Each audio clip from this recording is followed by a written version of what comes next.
this is where we played basketball. It was, both teams.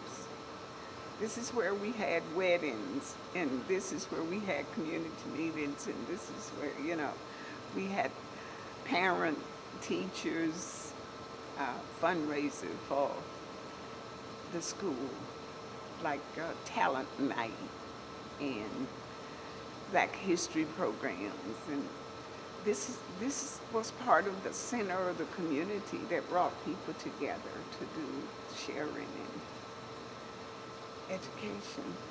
But I remember that myself and I don't know, one or two other parents danced. Now I don't dance, but I was doing the Charleston.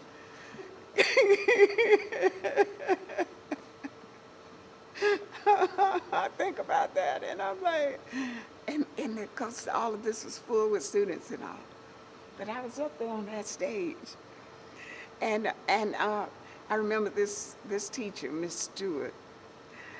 We didn't know she could sing, and when she sang, and I want to say the Lord's Prayer, everybody was so quiet because her name was Katie Catherine, and she demanded respect when she sang that. And there was not a sound in this whole place. And this woman had the most beautiful voice. And it just blew everybody away. And others, would do whatever they could do. But it was parents and teachers. And it was fundraising for the special things that we needed to make the school continue to go. And we had those things that the school board did not appropriate the funding for.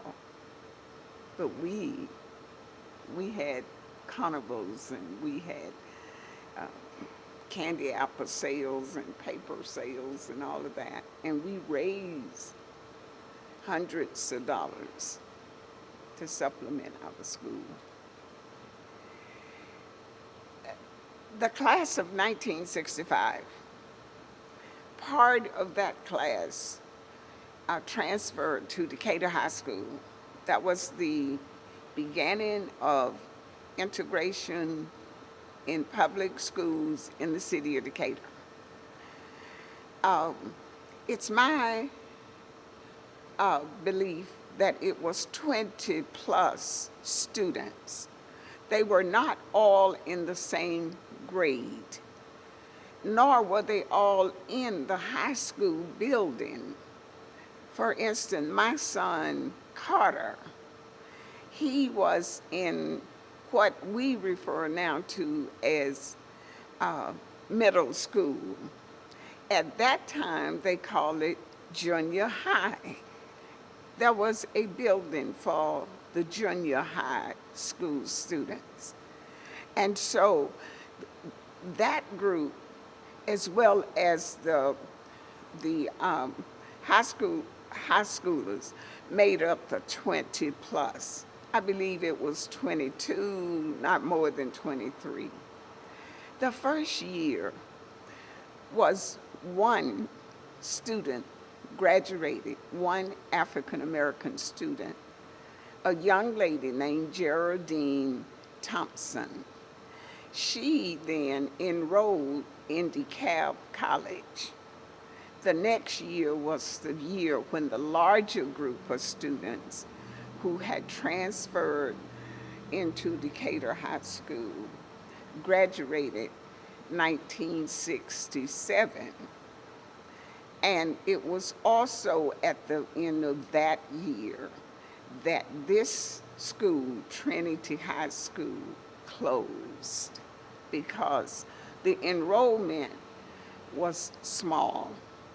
And the decision of the Board of Education was, now is the time to really integrate the two schools. So it was done the end of the year 1967. there were some places where there were a lot of disruption.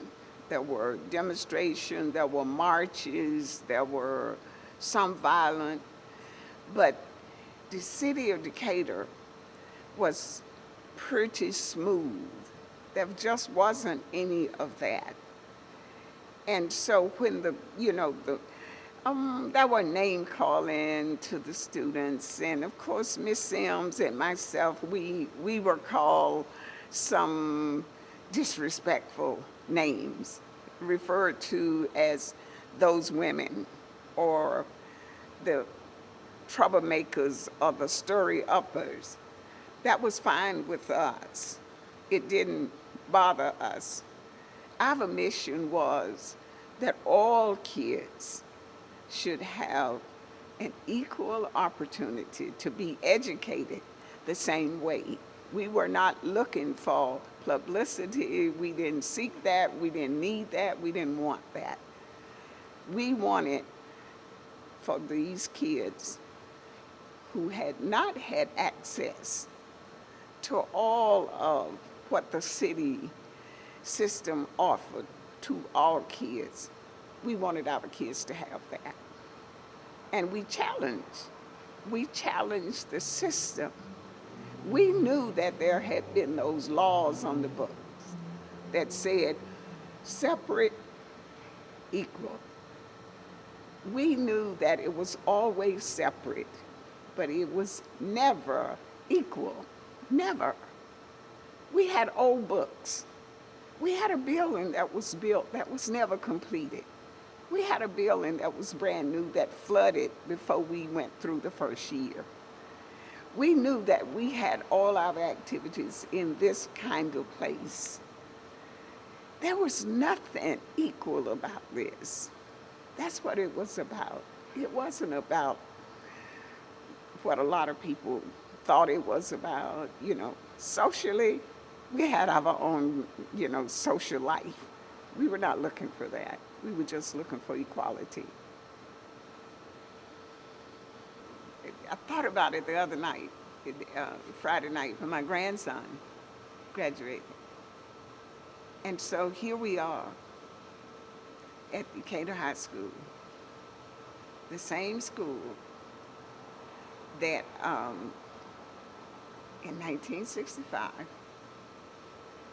Nicholas' father and uncle were denied. So I fast forwarded from that point to Friday night. And here's my grandson. Not only is he graduating, but he's graduating in one of the top in his class.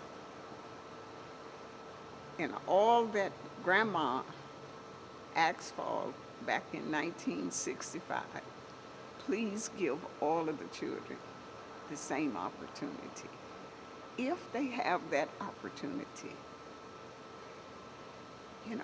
they'll be educated. We would not have the country that we have who's still struggling with trying to educate all of the kids the way they should be educated.